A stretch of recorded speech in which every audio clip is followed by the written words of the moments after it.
Cuman sekarang ini kan presiden sampai tingkat bupati ini kan nggak ada yang punya visi ekonomi kerakyatan. Mereka itu kan ingin jadi penguasa, ingin jadi presiden, jadi gubernur, bupati, hanya pengen apa? Pengen memikirkan kepentingan keluarganya. Nah, maka dari itu didirikanlah Hupspakenbank. Hupspakenbank ini adalah cikal bakalnya BRI. Jadi BRI itu adalah cikal bakal perusahaan yang menghabisi koperasi. Kenapa? Karena pakai uang pemerintah. Nah, driver ini kan jumlahnya lebih sedikit dibandingkan. Ini udah ada hitung-hitungan politiknya, Mas. Sampai kemudian apa? Foundernya kemudian dijadikan menteri ini. Ini jangan-jangan skenario supaya rakyatnya menjadi bodoh dan kemudian jadi tukang ojek semua kan gitu. Kenapa kok ini bisa terjadi? Ya karena saya tidak dianggap kepemilikan saya. Padahal apa? Padahal usaha milik negara. Negara milik presiden sama Erick Thohir atau miliknya rakyat? Milik rakyat. Kalau milik rakyat berarti apa? Ya Coach Jaha dan saya juga harusnya diperhatikan. Iya. Kita ini pemegang saham Republik, Pak. Dibodoh-bodohi gampang karena apa? Ya kita masih menganut sistem kerajaan sih. Dari dulu sampai hari ini kan demokrasi di Indonesia belum ada itu. Yang ada sistem dinasti. Yang ada itu partai politik sama elit kaya kan yang berkuasa. Belum ada itu kedaulatan rakyat.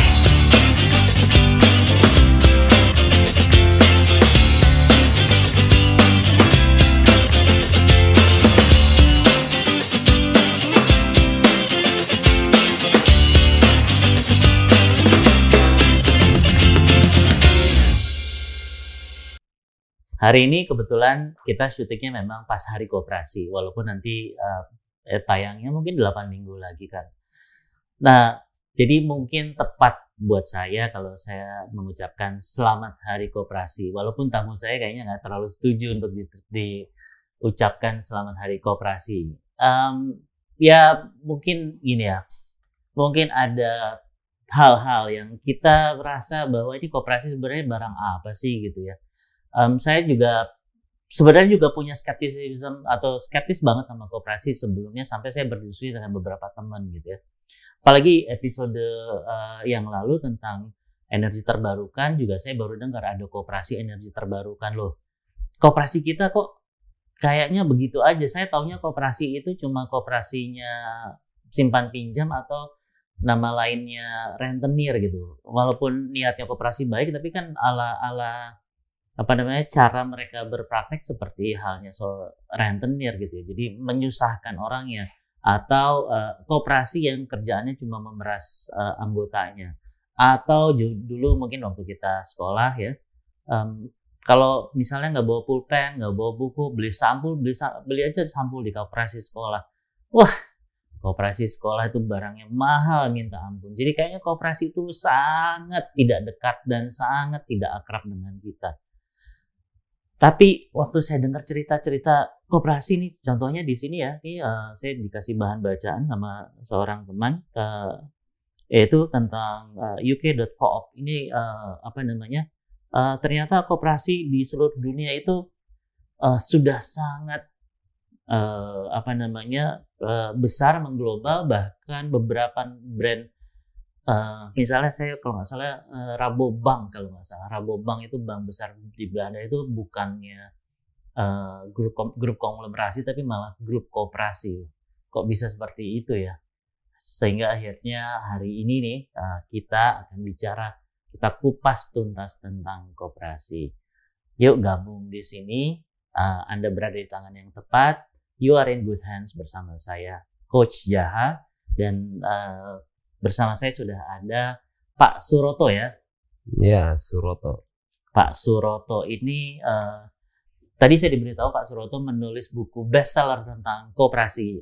Judulnya apa Pak Suroto? Koperasi lawan tanding kapitalisme. Wah, inilah yang sebenarnya saya pengen dengar gitu karena waktu saya diskusi dengan teman kita ini ya, Pak Suroto direkomendasikan oleh teman saya.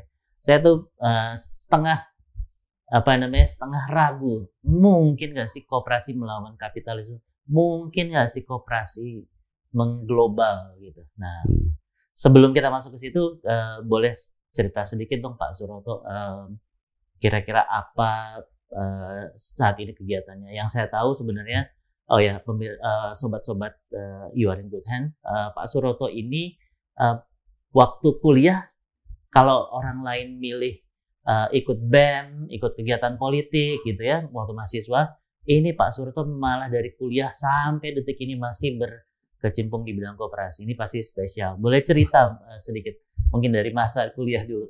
Ya, saya kuliah tahun 95, jadi saya sudah hampir 50 tahun, Mas. Hampir 50 tahun ya? Jadi waktu itu era reformasi kan, tahun 97 itu kan sedang di puncaknya. Ya.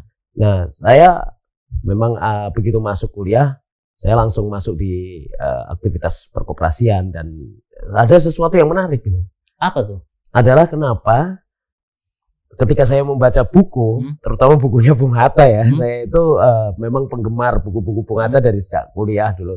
Nah, terus kemudian kenapa kok ketika dikatakan oleh Bung Hatta bahwa koperasi itu adalah sebagai suatu ide atau satu ide yang bagus sekali, tapi kenyataannya kok nggak ada. Terus kemudian di kampus itu juga saya lihat koperasi kok kayak gini gitu. Nah, akhirnya saya baru aktif di situ. Nah, sampai sekarang Mas, saya masih aktif di koperasi. Saya ditunjuk sebagai CEO, Chief Executive Officer dari satu induk koperasi nasional namanya Incor. Nah, ini salah satu-satunya anggota Incor ini. Incor ini adalah anggota dari International Cooperative Alliance, yaitu organisasi gerakan koperasi dunia. Oh, oke. Saya mau gali dulu itu. Karena gini ya, saya waktu mahasiswa juga, saya kebetulan jurusannya bisnis. Ya, waktu itu saya di Senat Mahasiswa, di bawah divisi saya itu ada koperasi harus saya tangani, gitu ya. Cuman waktu itu saya terus terang gitu, saya juga koperasi gitu. Saya mahasiswa bisnis, koperasi ini apaan gitu. Nah, saya mau gali dulu. Waktu kuliah itu apa yang menarik? Karena saya juga pada waktu kuliah berhadapan dengan koperasi dan saya sama sekali nggak tertarik untuk ngembangin koperasi. Nah, Pak Surto yang membuat tertarik apa selain pemikiran Bung Hatta? Jadi saya itu tertarik memang dari pemikiran Bung Hatta karena gini. Jadi koperasi itu suatu sistem perusahaan yang bisa dimiliki oleh konsumen. Sistem ini kan perusahaan yang bisa perusahaan yang bisa dimiliki oleh konsumen. Itu kan futuristik sekali.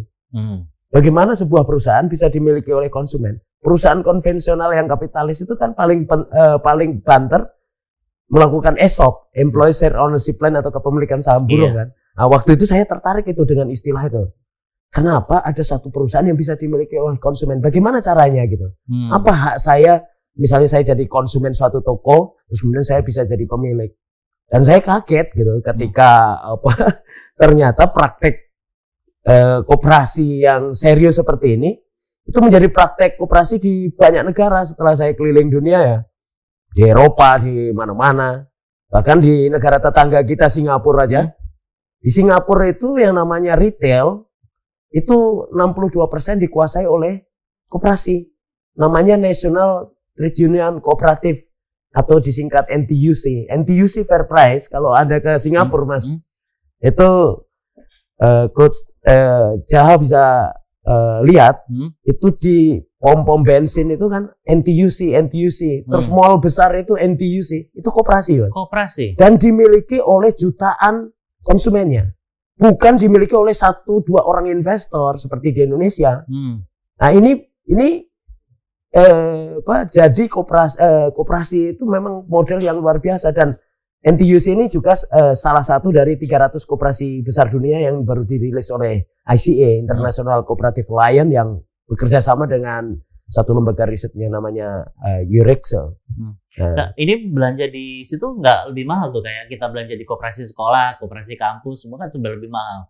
Kan itu perusahaan milik konsumennya, jadi konsumen mau dikasih harga berapapun no problem kan. Karena apa? Mau dikasih mahal 100 kali lipat pun kan itu sama saja seperti orang belanja terus nabung. Tapi di Singapura ini rata-rata harganya dan kualitasnya dijamin lebih murah. Kalau Anda pergi ke Jepang, yang namanya co-op, itu dalam berbagai laporan riset, co-op atau koperasi konsumen itu adalah penyedia produk yang berkualitas dan dijamin dalam hal security-nya dan sebagainya. Kenapa? Karena mereka itu bisnis yang dimiliki konsumennya, bukan sekedar bisnis yang berorientasi profit, yang mana seringkali kalau orang ingin mengejar profit tinggi, kan ingin menipu masyarakat. Betul. Karena ini konsumennya adalah pemilik, mereka hati-hati betul. Mereka tidak bisa main-main dengan kualitas dan harga. Mereka sangat sensitif gitu. Oke. Pemilik atau produsen, misalnya soalnya kan misalnya kayak koperasi tani gitu ya. Jadi mereka memproduksi hasil bumi gitu ya. Terus dibeli, dijual lagi, atau ini konsep pemilik maksudnya bagaimana? Jadi konsumen itu seperti toko, NTUC ini kan toko. Awalnya satu toko dan diresmikan oleh Lee Kuan Yew langsung. Dan ini hasil pembelajaran mereka ketika beliau membentuk satu kabinet, kemudian disuruh kabinetnya kan meritokrat ya. Jadi suruh orang profesional, disuruh belajar ke 3 negara, Swiss, Swedia, dan Israel. Nah, mereka setelah pulang, apa yang mereka temukan adalah bahwa ternyata sistem koperasi lah yang membuat ekonomi domestik dari 3 negara itu bisa berkembang. Akhirnya Lee Kuan Yew, ini saya baca buku sejarahnya Lee Kuan Yew membangun koperasi di Singapura dan jadi kekuatan ekonomi Singapura. Terus akhirnya apa yang kita punya? Kita hanya punya buruh. Udah kalau gitu kita mulai dari koperasi konsumen. Jadi konsumen seperti Anda belanja di toko, tapi Anda bisa membeli sahamnya dari toko itu. Itu sangat simpel sekali. Makanya jangan heran kalau ke Singapura, kalau ada toko-toko NTUC Fair Price ini, itu di situ ada yang namanya kotak-kotak. Kalau lagi musim election itu Anda harus memilih pengurus atau board.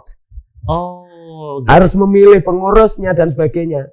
Nah, itulah kenapa kemarin waktu rame-rame Pilpres, Mas, itu sempat viral. Itu ide saya. Saya kan diundang di salah satu capres ya, punya markas. Kemudian saya mengidekan seharusnya BUMN kita itu kita koperasikan gitu. BUMN harus dikoperasikan. Jadi ada 10.300 saham BUMN. Ini jangan sampai sama menteri sama presiden sekarang ini dijual habis nih. Ini apalagi nih sekarang banyak yang terancam gagal bayar kan. Utangnya membengkak kemana-mana. Harusnya rakyat ini yang langsung bisa menyelamatkan. Koperasikan itu. Itu ide saya. Oke, jadi ide ini meniru berbagai belahan dunia bahwa koperasi itu, contoh tadi di Singapura, bisa menjadi besar, disupport oleh pemerintah, anggotanya banyak. Ini hati-hati sekali. Jadi pemerintah itu dalam hal ini bukan mensupport, memberikan privilege. Oke, tapi Lee Kuan Yew tadi itu ceritanya gimana? Jadi Lee Kuan Yew itu begitu menyuruh para meritokratnya atau menteri-menterinya pulang itu, ditanya, apa yang bisa kita perbuat untuk mengelola ekonomi domestik? Ya kita hanya punya buruh, berarti kita harus mulai dari kekuatan mereka. Kalau gitu kita bikin koperasi konsumen. Nah, toko ini satu ini didirikan, uangnya bukan dari pemerintah, tapi uangnya dari masyarakat sendiri. Jadi mereka invest, mendirikan toko bersama-sama. Kan koperasi itu kan didirikan, dikelola dan dikembangkan secara bersama-sama kan gitu oleh anggotanya gitu. Nah, kemudian dari situlah melebar dan sekarang bukan hanya toko, Mas. Perusahaan asuransi terbesar di Singapura namanya NTUC Income dan sudah ada di semua sektor.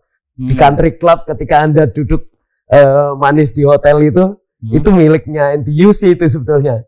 Jadi bukan hanya di satu sektor ya, sekarang sudah meluas ke banyak sektor.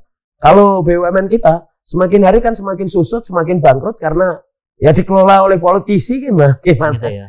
Nah, ini menurut saya yang harus kita dorong, Mas. Bagaimana BUMN itu segera dikoperasikan sebelum habis nih. Ini arahnya kan mau dihabisi. Dari 191 waktu Pak Erick Thohir itu memimpin, itu 191 BUMN itu sekarang kan tinggal 40. 40 sekarang sudah separuhnya udah terancam gagal bayar nih utangnya. Itu bisa terdilusi semua sahamnya habis. Gimana tuh? Oke, manajemen koperasi itu seperti apa sampai akhirnya sebenarnya semua bisa dikoperasikan, bahkan BUMN. Saya punya pengalaman mengcoaching startup gitu ya. Nah, bagaimana, mungkin kita mulai dari bagaimana mendampingi koperasi dari kecil sampai bisa kayak NTUC itu. Ya, jadi saya kan sekarang ini sebagai CEO dari Federasi Koperasi Nasional yang anggotanya adalah koperasi. Nah, koperasi-koperasi inilah yang anggotanya adalah individu-individu. Nah, ada 22. Nah, itu kami mulai dari hal yang paling sederhana, yang paling substansial. Jadi kita harus berdiskusi dengan mereka itu sebenarnya hakikatnya koperasi itu apa. Nah, di Indonesia itu sebenarnya sudah punya contoh, Mas. Kalau tadi Mas atau Coach Jaha ini menyebut tadi Rabobank. Rabobank itu adalah hasil merger dari dua buah koperasi sektor keuangan ya, perbankan gitu, adalah yang dimiliki oleh Raiffeisen model koperasi Raiffeisen model dan Poland Bank. Jadi Raiffeisen Bank sama Poland Bank menggabungkan diri menjadi Rabobank itu. Nah, ini adalah dimiliki oleh petani yang sangat sederhana. Dan di Indonesia sebenarnya sudah ada juga. Ini namanya credit union, koperasi kredit ya. Ini yang berbeda dengan model koperasi pada umumnya di Indonesia yang tadi Coach Jaha bilang rentenir dan koperasi abal-abal itu. Mereka itu memulainya dari pendidikan, Mas. Dari pendidikan. Dari pendidikan. Kapan-kapan mungkin bisa diundang di podcast Anda. Itu sekarang anggotanya itu di Indonesia ini itu sudah ada keseluruhan anggotanya itu 4,6 juta orang. Dan asetnya 46 triliun, terlalu kecil ya. Tapi itu kalau Coach Jaha pergi ke Kalimantan Barat, Anda keliling di Kalimantan Barat di kampung-kampung pasti ada merek CU atau kredit union itu. Itu dimiliki satu lembaga keuangan atau bank, tapi dimiliki oleh anggotanya. Anggotanya itu siapa? Ya nasabah itu. Nasabah. Ya. Nasabah yang meminjam dan yang menyimpan uangnya itu sekaligus menjadi pemilik. Nah, inilah konsep koperasi yang harus dipahami. Nah, kalau di Indonesia kan enggak. Orang Indonesia itu pada umumnya begitu diajak membangun koperasi, pasti yang dipikir apa? Bunganya berapa nih? Terus kemudian gimana cara mengembalikannya? Terus kemudian kalau bisa ya bunganya murah, tapi mau murah bagaimana?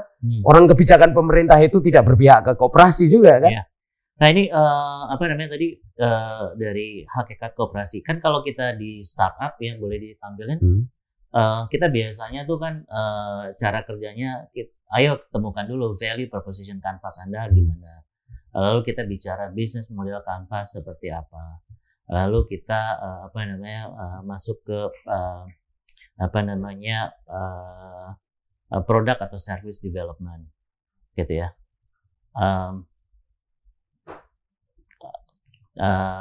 Lalu budgeting dan seterusnya gitu ya.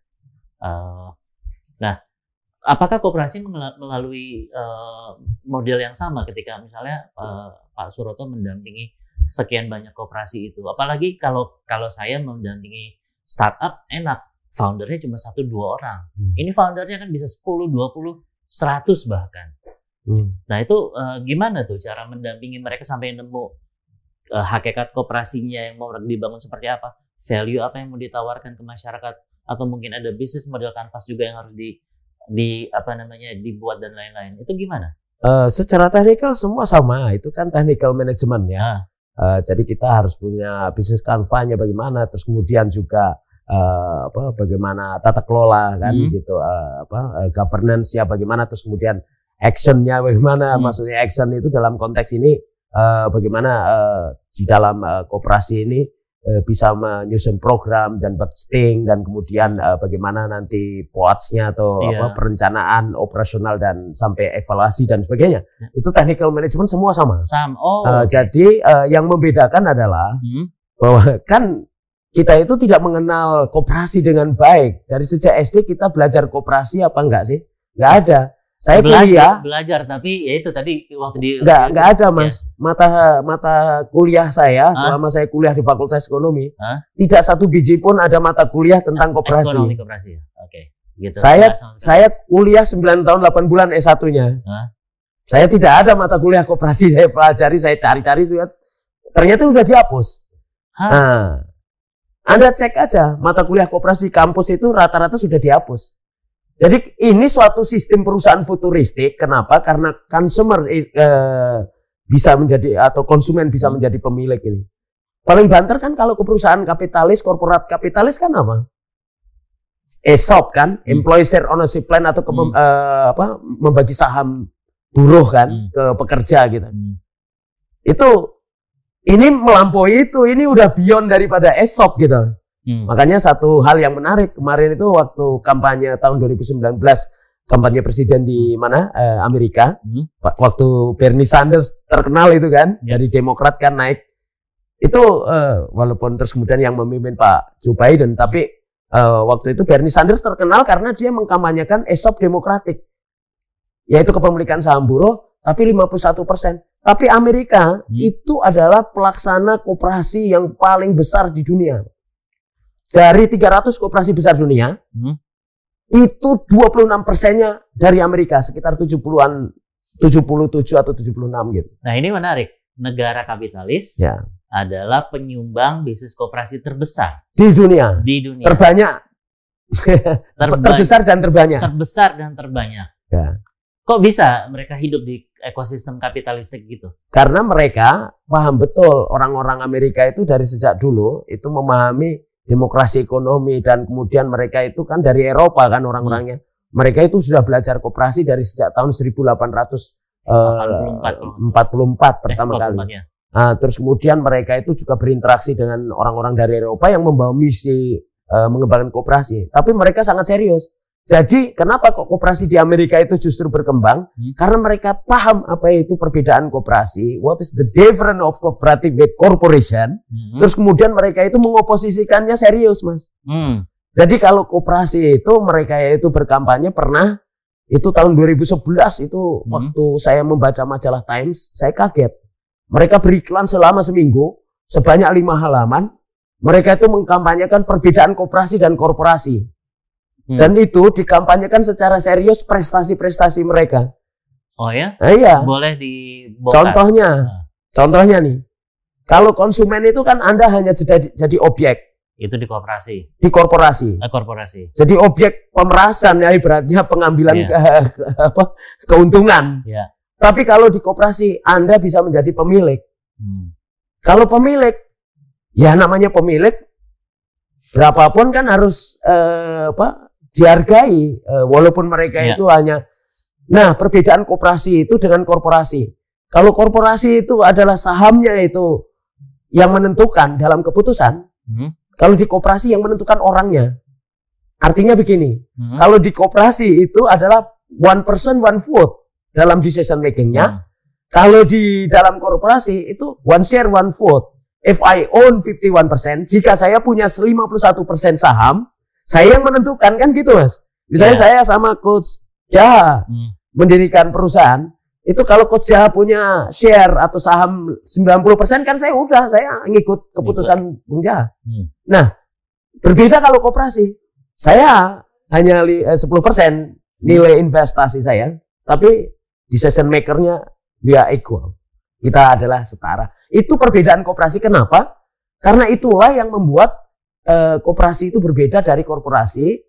Karena alasan adanya koperasi pertama kali di dunia dulu, itu adalah untuk menciptakan keadilan yang tidak didapat oleh para buruh yang tadinya bekerja di perusahaan korporasi.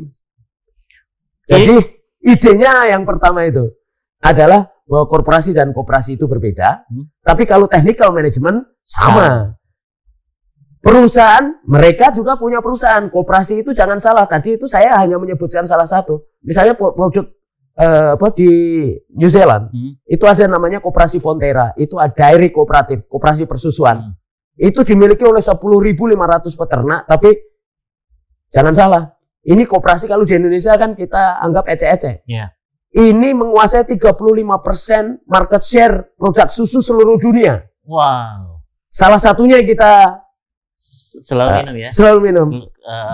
Ada banyak produknya di sini. Es krim yang kita makan. Terus jeruk jus yang paling terkenal. Itu dari Amerika, koperasi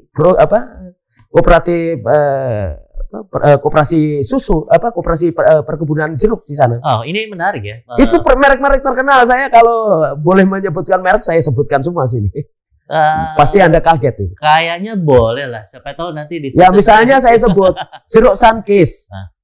Terus kemudian produk Anlin itu, terus kemudian es krim Campina, itu koperasi semua. Ace Hardware itu koperasi tukang yang ada di Amerika. Anda semua Rabu Bank di mana-mana. Mereknya kita punya. Tapi kita tidak melihat itu adalah sebagai satu perusahaan yang berbeda. Ini menarik ya. Maksudnya kita kalau bicara fast moving consumer good, kita kan selalu dikhawatirkan ini genetically modified organism gitu ya. GMO gitu. GMO. Ini kalau koperasi pasti nggak mau ya kayak gitu. Nggak mau karena konsumen. Anda kalau lihat security dari produk itu sangat tinggi dari sebuah institusi yang penyelenggaranya itu koperasi itu di Jepang. Di Jepang itu sangat sensitif sekali dan ratingnya itu selalu tertinggi sebagai produk security. Jadi orang merasa aman kalau beli produk dari koperasi kalau di Jepang itu karena apa? Karena mereka itu pemiliknya, mereka tidak bisa main-main kan sama pemilik. Betul. Consumer is owner, producer is owner. Jadi tadi kan ada model koperasi konsumen itu kan consumer owner. Kelembagaan koperasi itu banyak sekali mas modelnya. Ada consumer owner, producer owner, ada juga worker owner. Contoh yang worker owner itu adalah satu perusahaan yang didirikan oleh 5 orang anak STM. Jadi ada 5 orang anak STM lulus di negara bagian Bas, Spanyol bagian utara itu, orang-orang Katalan. Mereka ini kan punya spirit kan, kemandirian dan sebagainya. Tapi mungkin karena landasannya itu, jadi ada 5 orang anak STM bingung mencari pekerjaan, terus kemudian disarankan oleh seorang pastor yang namanya Jose Maria Arimendesta, ya, seorang Yesuit itu, terus kemudian dia menyarankan, kenapa kamu mencari pekerjaan? Kenapa kamu tidak menciptakan pekerjaanmu sendiri? 5 orang anak STM ini mendirikan satu perusahaan. Terus kemudian mereka bertanya, kenapa? Apa yang bisa kami kerjakan? Kami hanya lulus STM. Masa lulus STM kalian tidak bisa bikin peralatan rumah tangga? Akhirnya apa yang terjadi? Mereka memulai dari membuat peralatan pemanas ruangan dan sekarang menjadi perusahaan terbesar di Kota Bas yang dimiliki oleh 80.000 pekerjanya. Inilah koperasi pekerja atau worker owner tadi. Namanya Mondragon, silahkan Anda cek sendiri. Mondragon itu adalah perusahaan terbesar dan mereka mengaku semua pekerjaannya adalah sebagai bos. I'm the boss. Jadi kalau Anda datang di perusahaan ini, Anda ingin ketemu bos, cleaning service pun dia akan mengaku bos karena dia memang bos. Karena presiden direktur sampai cleaning service hak suaranya sama ketika RUPS, mas. Iya. Ini ada yang menarik. Kebetulan saya lagi menerima anak-anak magang SMK nih ya. Anak-anak magang SMK tuh kebanyakan bingung masa depan mau ngapain gitu. Ini ada cerita seru nih buat mudah-mudahan bisa jadi inspirasi pemirsa TVRI yang punya anak SMK atau bahkan sekarang saat ini masih SMK. Bisa loh anak SMK 5 orang bergabung bikin koperasi jadi perusahaan yang mentas sedunia. Bukan begitu ya Pak? Iya. Cuman kalau di Indonesia sayangnya kalau mau bikin koperasi harus 9 orang. Itu dipaksa oleh negara 9 orang. Ini juga karena saya protes sama kawan-kawan itu. Tadinya 20 orang mas. Betul, 20 orang. Kenapa harus 20 orang? Kenapa harus 9 orang? Kalau Anda di Inggris misalnya, Anda mau mendirikan koperasi 2 orang kayak gini, saya sama Coach Jaha, kita sepakat bikin koperasi, besok pagi kita daftarkan direkognisi sama negara. Semudah itu. Jadi 2 orang bisa. Cuman ya itu tadi prinsip demokrasinya tetap 1 person 1 vote. It's not one share 1 vote ya. Terus kemudian juga ada misi adalah koperasi itu lahir untuk keadilan. Keadilannya yaitu tadi koperasi Mondragon contoh. Kenapa mereka itu sebagai perusahaan besar tapi gaji presiden direktur sama gaji OB-nya, security atau jabatan karyawannya paling bawah itu tetap tidak terlalu banyak. Itu mereka itu tulis di dalam keputusan rapat mereka, terus kemudian mereka taruh bahkan di statuta atau di dalam anggaran dasar perusahaan bahwa gaji seorang presiden direktur sampai sebesar apapun Mondragon itu tidak boleh lebih 6 kali lipat dari gaji karyawannya yang terbawah. Ini yang membedakan antara korporasi sama koperasi. Dan itu bisa terjadi. Dan pasti suara terbanyak akan menang terus. Suara keadilan akan menang terus. Karena apa? Yang paling banyak kan karyawan yang di bawah. Berbeda dengan BUMN tadi mas. Di Indonesia ini BUMN ada yang gajinya sama kalau ditambah dengan bonus dan take home pay-nya dan sebagainya. Seorang komisaris bisa miliaran. Saya sudah hitung itu. BUMN yang namanya BRI, presiden direktur sama OB-nya itu gajinya 500 kali lipat. Mas. Ini ekonomi Pancasila, ekonomi gotong royong apaan? Ini omong kosong kita semua selama ini. Jadi kita itu tidak ada ekonomi Pancasila, ekonomi gotong royong. Prakteknya adalah ekonomi kapitalis melanggar Undang-Undang Dasar 45. Dari presiden sampai menteri sampai bupati, gubernur itu melanggar semua ini. Oke, ya. saya juga jadi kepikiran ya kalau bikin koperasi mesti 9 orang, 20 orang, bikin perusahaan aja sekarang bisa sendirian. Kenapa enggak koperasi minimal 2 orang lah. Ya, koperasi minimal 2 orang dipermudah gitu ya. Itu yang harusnya dilakukan oleh pemerintah. Tapi pemerintah ini kalau urusan koperasi ini memang by design sejak zaman Belanda sampai sekarang ini memang selalu ingin menghambat koperasi. Kenapa saya katakan dari sejak zaman Belanda? Saya kebetulan menulis. Tulisan saya muat di jurnal ilmiah ya. Jurnal paling populer waktu tahun di Indonesia ini. Nah, tulisan saya adalah jadi koperasi sejak pertama kali didirikan di kampung saya Purwokerto itu dirintis oleh seorang anak muda namanya De Wolf van Westerhout. Ini asisten residen Purwokerto. Dia membawa ide koperasi itu seperti yang ada di Eropa, Raiffeisen Bank, seperti yang tadi Rabobank itu, yang dimiliki oleh para petani dan sebagainya. Tapi oleh atasannya langsung dilarang. Kenapa dilarang? Karena kalau nanti dia koperasi itu berkembang, rakyat Indonesia atau pribumi ini mandiri, mereka akan menjadi bumerang politik, jadi akan menjadi punya keberanian. Minta kemerdekaan dan lain-lain. Gitu ya? Iya, maka dari itu didirikanlah Hupspaken Bank. Hupspaken Bank ini adalah cikal bakalnya BRI. Jadi BRI itu adalah cikal bakal perusahaan yang menghabisi koperasi. Kenapa? Karena pakai uang pemerintah digelontorkan habis-habisan. Saya mau coba simulasi. Ini kan zamannya teknologi ya. Startup mungkin nggak dikoperasikan? Justru yang relevan startup itu harusnya koperasi dong. Contoh nih, seperti Grab, Gojek dan sebagainya itu. Itu harusnya apa? Itu kan harusnya kan konsumen juga bisa menjadi pemilik. Kenapa harus semua ada di dalam kuasa investor? Nah, sekarang agent-agent itu yang paling dirugikan kan, maksud saya adalah seperti driver, seperti kuliner-kuliner.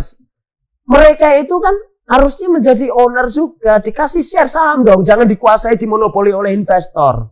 Itu yang paling cocok kan itu. Jadi tidak ada orang yang dirugikan. Sekarang yang paling dirugikan coba. Sekarang siapa? Kalau dulu orang-orang ganteng artis pengen jadi driver. Waktu awal-awal. Awal-awal ya betul. Nah, karena itu apa? Itu lagi promo. Dikasih bonus-bonus promo kan. Tapi sekarang siapa yang mau? Nah, karena apa? Ternyata jadi driver itu menderita hidupnya kan.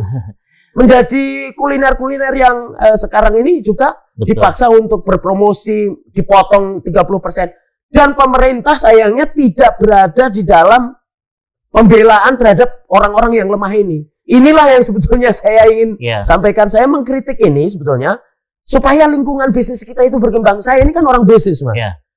Coach Jaha orang bisnis. Kalau bisnis ini bagus kan kita ini hidupnya tenang. Nggak perlu jadi PNS. Nggak perlu minta-minta jadi ASN kan, Mas. Saya pun nggak tertarik ingin jadi presiden kalau ruang bisnis ini bagus. Tapi kalau begini terus, saya jadi berminat nih mobilisasi rakyat untuk saya jadi presiden. Jadi otak pikiran kita jadi cuman jadi politisi terus di dunia republik ini. Betul. Kan. Nah, ini saya mau coba mempertentangkan tadi apa yang diceritakan ya. Misalnya begini, kalau di Singapura itu koperasi tidak harus bergantung pada pemerintah. Kalau barusan yang Pak Suroto ceritakan itu kita kayaknya sangat jadi tergantung oleh pemerintah. Sekarang bagaimana sebenarnya koperasi itu ya yang dibuat oleh masyarakat itu bisa hidup tanpa tergantung kepada pemerintah seperti halnya NTUC di Singapura itu? Saya sebetulnya menganggap bahwa koperasi itu harusnya menjadi pilihan natural masyarakat. Sesuatu yang tidak natural itu tidak akan pernah berhasil dan tidak akan langgeng. Maksud saya, orang berkoperasi itu harusnya negara itu cukup membebaskan orang boleh berkoperasi 2 orang, udah cukup. Mau bisnis koperasinya apapun terserah. Yang penting tidak kriminal, yang penting tidak menjual barang yang merusak masyarakat. Itu menjadi public service obligation-nya pemerintah kan.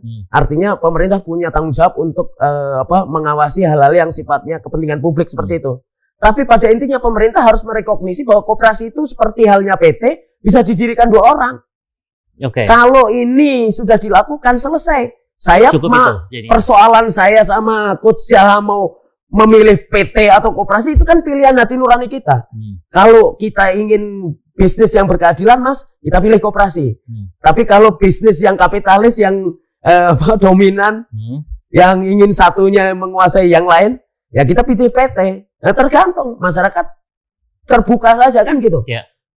Capaian dari regulasi kita di koperasi itu akan hebat dan akan mendukung anak-anak muda itu untuk memilih koperasi apabila pemerintah membebaskan regulasi kita atau merekognisi di dalam undang-undang perkoperasian kita itu orang boleh mendirikan koperasi 2 orang.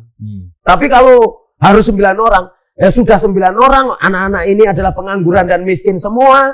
Terus kemudian mereka itu bicara visi misi aja belum tentu langsung sama kan.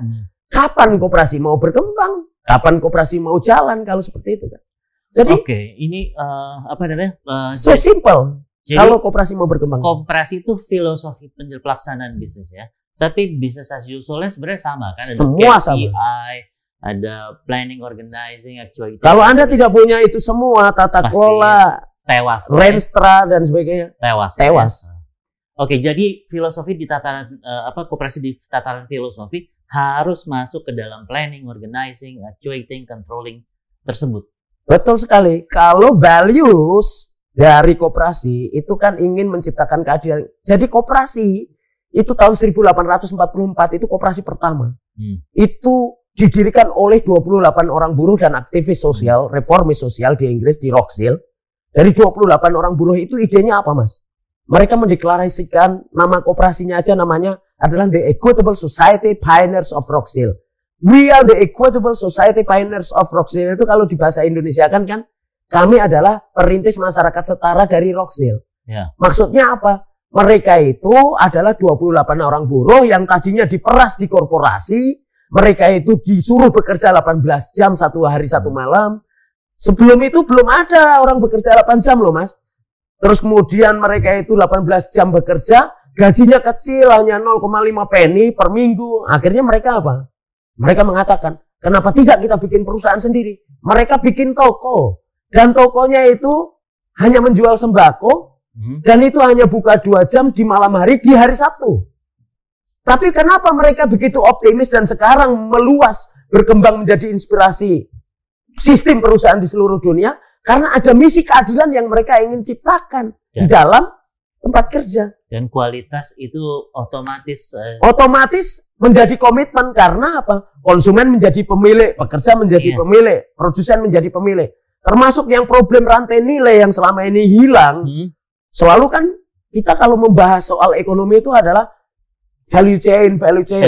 Jadi value chain kita hilang di jalan, banyak middleman apa segala macam.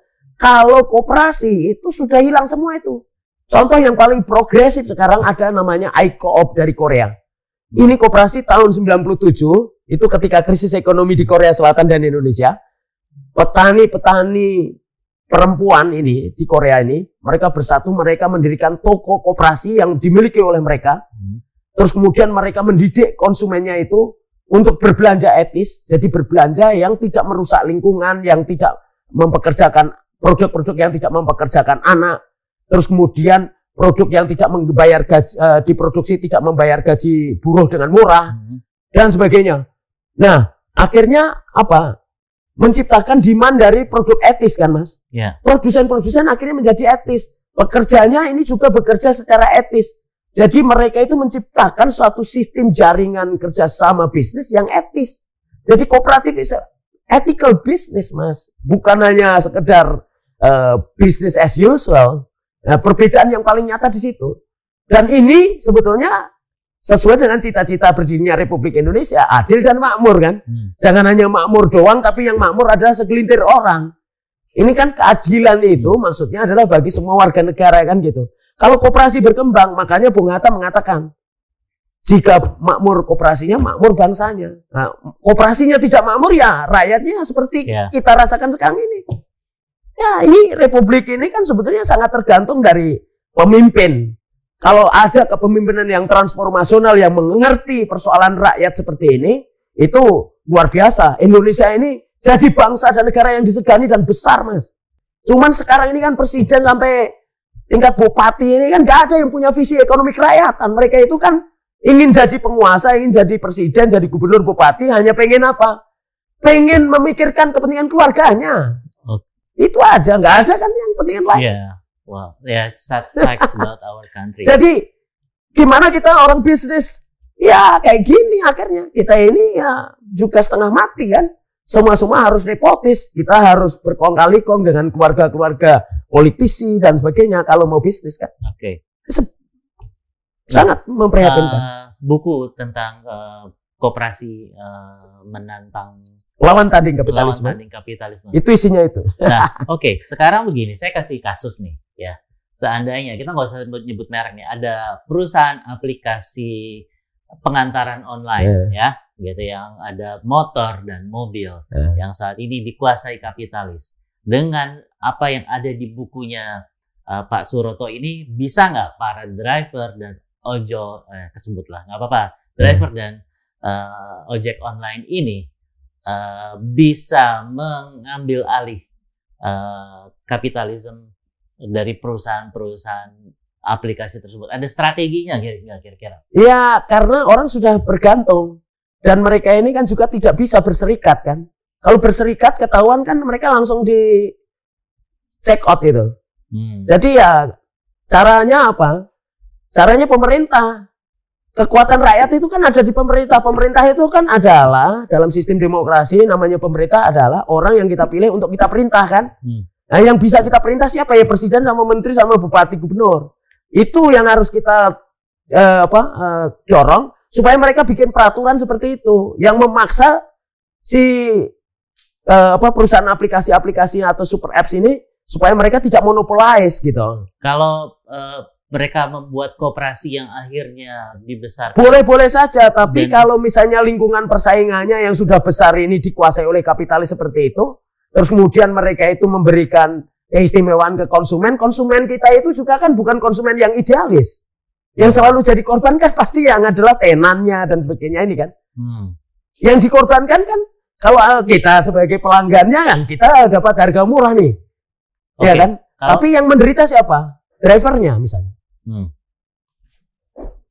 Nah, driver ini kan jumlahnya lebih sedikit dibandingkan ini. Udah ada hitung-hitungan politiknya, Mas. Sampai kemudian foundernya kemudian dijadikan menteri ini jangan-jangan skenario supaya rakyatnya menjadi bodoh dan kemudian jadi tukang ojek semua kan gitu. Ini harus hati-hati kita. Republik ini harus betul-betul diselamatkan dengan visi yang besar. Kita jangan mengorbankan kepentingan perut, kepentingan kapitalis ini kan kepentingan perut. Dengan mengorbankan kapal besar yang namanya Republik Indonesia. Saya tadinya malah berpikir sebenarnya, ini walaupun sebenarnya di kalangan ojol, koperasi itu udah terkenal memeras ojol sendiri. Saya lagi kepikiran, apakah mungkin ya ojol dan lain-lain ini membuat koperasi di antara mereka yang menyuplai mungkin kebutuhan mereka sebagai ojol, dan mereka makin besar dengan tujuan membeli saham aplikasinya, dan akhirnya ketika mereka jadi mayoritas, mereka punya suara untuk merubah aplikasi menjadi koperasi, bukan lagi perusahaan kapitalistik. Jadi saya berharap bukan hanya untuk para ojol itu, tapi semua anak-anak muda yang ada di kantor-kantor, di pemerintahan maupun swasta semua, kembangkanlah koperasi dengan sederhana saja. Bikin misalnya kayak koperasi simpan pinjam itu, tapi ini kan yang paling penting adalah mereka itu harus tahu bahwa perusahaan yang mereka dirikan itu adalah milik mereka. Koperasi itu kan adalah perusahaan yang mereka dirikan, mereka kelola sendiri dan mereka gunakan sendiri. Nah, kalau itu berkembang di semuanya, itu perusahaan kapitalis juga habis. Masalahnya sekarang gini, anak-anak muda yang ada di kantor-kantor itu mereka lebih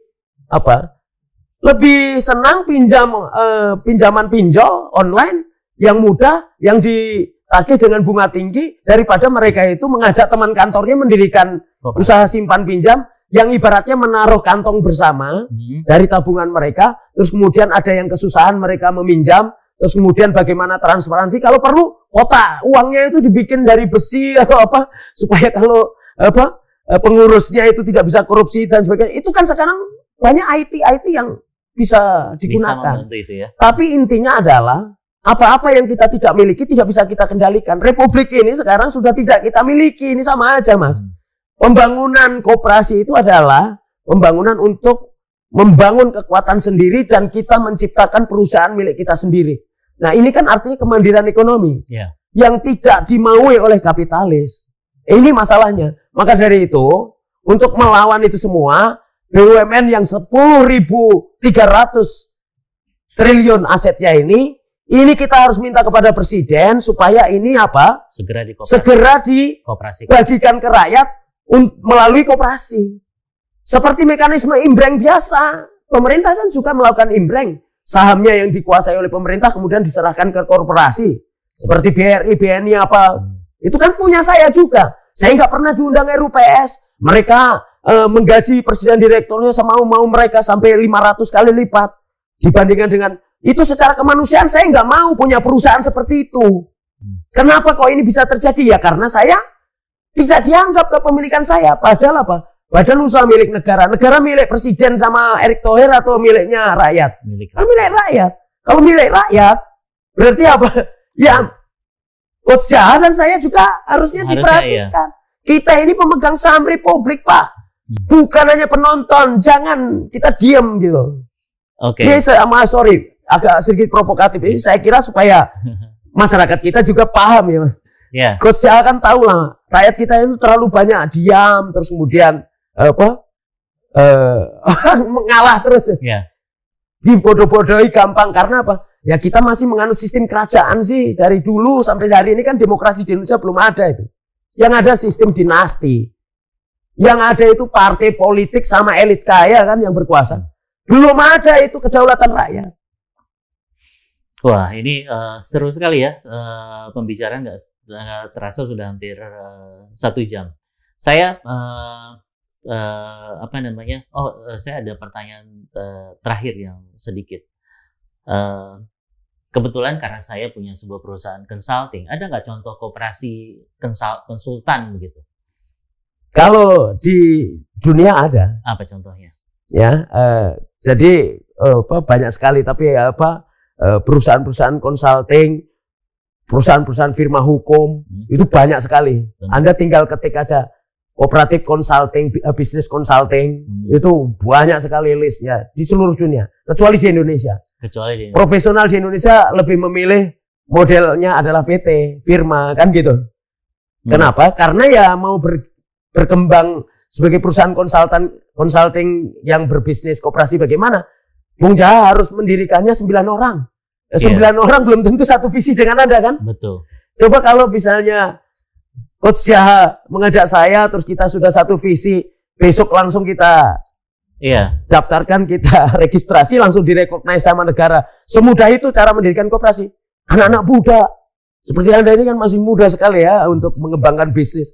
Pasti akan memilih itu kan, Coach Jaha. Ini seru pembicaraannya. Koperasi adalah perusahaan yang futuristik. Harusnya ini adalah semangat kita semua bersama untuk maju. Di beberapa negara koperasi tidak harus bergantung pada pemerintah. Negara cukup mempermudah saja ya merekognisinya, dan koperasi akan survive sendiri karena punya sifat dia selalu menggunakan produk yang etis gitu ya. Menjawab kebutuhan masyarakat sesuai dengan keinginan mereka.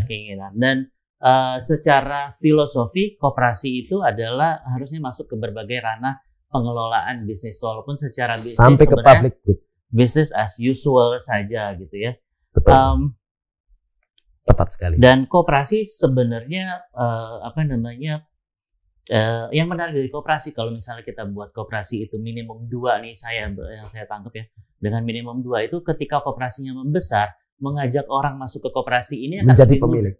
Akan lebih mudah dibanding tiba-tiba udah mulai 9 orang, 10 orang, yang satu mau A, mau B, mau C, mau D gitu. Tapi sudah gitu miskin semua. Ya, kalau kita misal mulai berdua gini, akhirnya misal besar, katakanlah dalam 1 tahun omset kita 5 miliar gitu. Orang bergabung karena udah ngeliat omset 5 miliar, mereka akan lebih menerima filosofi tersebut gitu ya.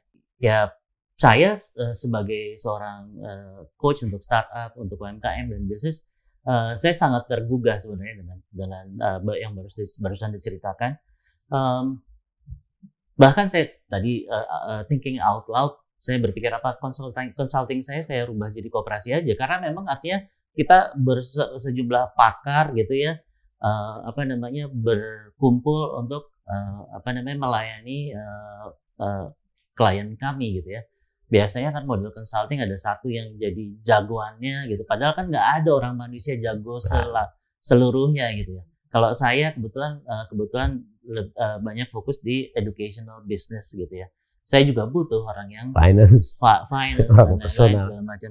Why not saya buat aja jadi apa? Sekarang sudah ada regulasi yang merekognisi itu, namanya Permen 21 tahun 2021, Permen nomor 8 tahun 2021. Ya. Namanya koperasi model koperasi multi pihak.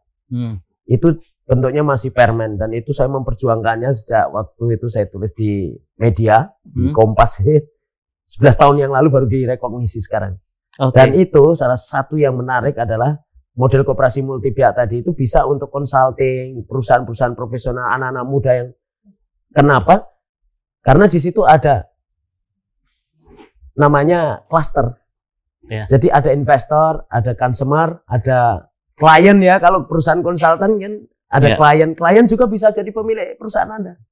Tapi di koperasi multi pihak ini menariknya adalah untuk membawa misi Anda dan visi Anda itu tetap terjaga, Anda punya hak suara 51% itu bisa ditentukan di cluster founder. Nah, cluster yang lain ini ya terserah Anda. Anda foundernya kan. Yeah. Ini kan menarik. Artinya apa? Perusahaan bisa dimiliki oleh klien Anda, tapi tanpa Anda harus kehilangan visi dan misi seperti yang Anda inginkan dari perusahaan konsultan Anda kan gitu. Ya, oke. Bentar, Andi dulu. Ya, pembicaraan kali ini menarik. Mohon maaf ada sedikit technical. Nanti mungkin akan ditampilkan apa yang kami bicarakan. Jadi, pertama, pengelola koperasi itu yang penting paham hakikat koperasinya. Karena pengelolanya ya business as usual. Kalau tadi dibicarakan, kalau kita nggak menggunakan planning yang baik, KPI dan lain-lain, ya koperasi apapun bisa tewas gitu ya, sama seperti bisnis yang lain. Dan koperasi itu memiliki keunggulan yang sebenarnya harusnya kita sadari sebagai halayak ramai gitu ya, bahwa mereka itu kita ini kalau kita jadi anggota koperasi atau pemilik koperasi itu kita yang jadi subjek. Kita yang suara kita, status suara pasti didengar. Beda dengan kalau di korporasi yang berdasarkan jumlah saham. Dan menurut saya yang paling menarik adalah kualitas dari produk atau service yang dikeluarkan oleh koperasi, karena ini pasti akan sangat etikal dan sangat baik. Karena lahirnya koperasi pada waktu itu karena sejumlah orang di daerah Rothschild. Di Rockville ya. Tahun 1844 itu mereka mengeluh sebagai buruh suka ditipu, beli tepung terigu dikasih bubuk kayu gitu supaya bisa lebih berat, harganya bisa lebih mahal. Nah, itu menurut saya inilah sebenarnya harusnya kita sama-sama memperjuangkan hal seperti ini. Dan kita nggak banyak, kalau kita mau bergerak sebagai koperasi, kita nggak banyak butuh bantuan negara, karena negara cukup mempermudah, memberikan rekognisi. Salah satu contohnya sebenarnya kalau perusahaan bisa bikin perusahaan individu cuma 1 orang, kenapa koperasi harus 9 orang? Kalau mau mempermudah cukup 2 orang koperasi, kita bisa bangun koperasi. Dari koperasi tersebut 2 orang ini misalnya bisa bekerja untuk mendidik marketnya dan menghasilkan produk yang etikal sambil terus memegang filosofi koperasi. Ini pembicaraan yang sangat seru sekali dengan orang yang sangat bersemangat dan berpengalaman, hampir 50 tahun mengelola koperasi dari zaman mahasiswanya. Saya rasa kita pasti akan banyak sekali belajar bagaimana sebenarnya kita sebagai bangsa bisa berusaha mendengar banyak cerita lain dalam kehidupan kita berbangsa, dan ini akan memperkaya kita dalam mencari solusi-solusi bersama untuk kita maju dan sejahtera bersama. Jangan kemana-mana, kita masih ada 1 episode terakhir untuk season ini. Anda berada di tangan yang tepat, you are in good hand bersama saya, Coach Jaha.